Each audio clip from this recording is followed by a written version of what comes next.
need spelling? Y'all good to go with that? Okay. My name is Jeff Greenwalt. It's Jeff Greenwalt, and I'm the lieutenant over the Austin Police Department's homicide unit.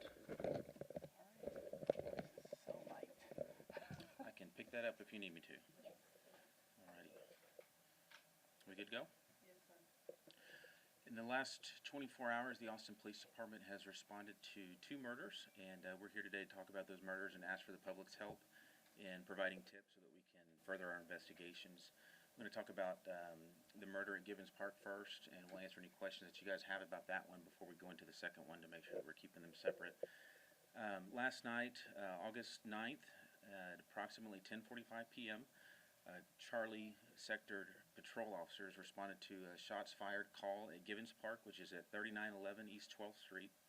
Upon arrival, they were able to locate a victim, a black male by the name of Andre Lanier Davis Jr. He's 47 years old, and he was pronounced deceased on scene.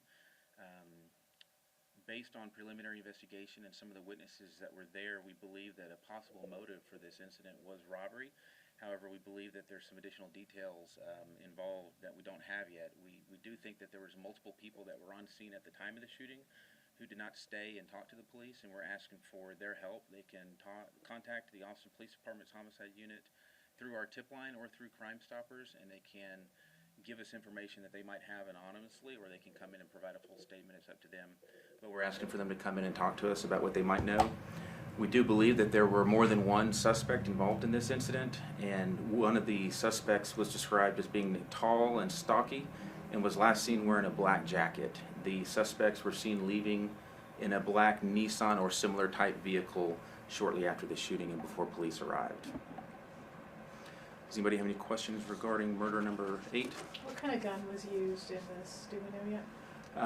There was some evidence that was taken from the scene, but we don't have specific information and nothing to provide at this time. And was this a robbery of the victim, or where did the robbery occur? It happened in the pavilion area of Gibbons Park, and we believe that it was a robbery of the victim. Robbery. Do you know what was taken? Or did they take anything? We have several leads that we're following up on, but specific information like that is not something that we would normally release in the first few hours of a murder investigation. And do you know? There was multiple shots that were fired. I don't have an exact number for you. And do you know if the suspects knew the victim or if they knew each other? That is something that we would like to further our investigation and follow up on. Right now we're entertaining all possibilities. We'd like to know if there was some sort of previous relationship or if they were strangers, and we're really asking for the witnesses that were there on scene to provide us some background information. If there's any conversations that took place beforehand, if there's any words exchanged or anything like that, or the types of pieces of information that we want to know. Did you say a gun was found at the scene? Sorry. I did not say that. Was a gun found at the scene? We recovered a lot of evidence at the scene, but specific details like that, it's not something we would normally release in the first few hours of an investigation. How would people, if people knew who was there or someone who took off, was rethinking, how would they get a hold of you? And is there a reward or anything for this? Good question. They can always just call the homicide tip line directly, which is area code 512-477-3588, 1-800-CRIME STOPPERS, or the Crime Stoppers website, or the Crime Stoppers app, are all possibilities as well. And Crime Stoppers does offer rewards for information that leads to the arrest and conviction of suspects. I don't have a dollar amount at this time, but they usually start out as the up to $1,000 amount, and then as the investigation continues on, sometimes that changes. Have there been any other robberies or assaults or anything in Gibbons Park recently?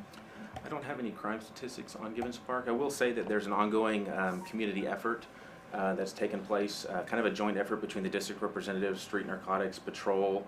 Our Metro Tactical team have been conducting a lot of operations in Gibbons Park, going door to door, talking to the neighborhood that lives around Gibbons Park and talking to some of the frequent patrons of the area, try to get a handle on what's going on over there and developing a plan.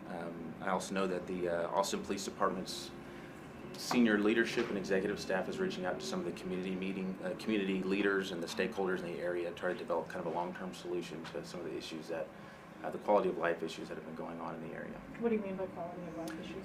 They are reporting open-air drug activity, loud noises, things like that. Last question. Is there any truth to the fact that the suspects may have been masked? I don't have any specific information on that. Thank you.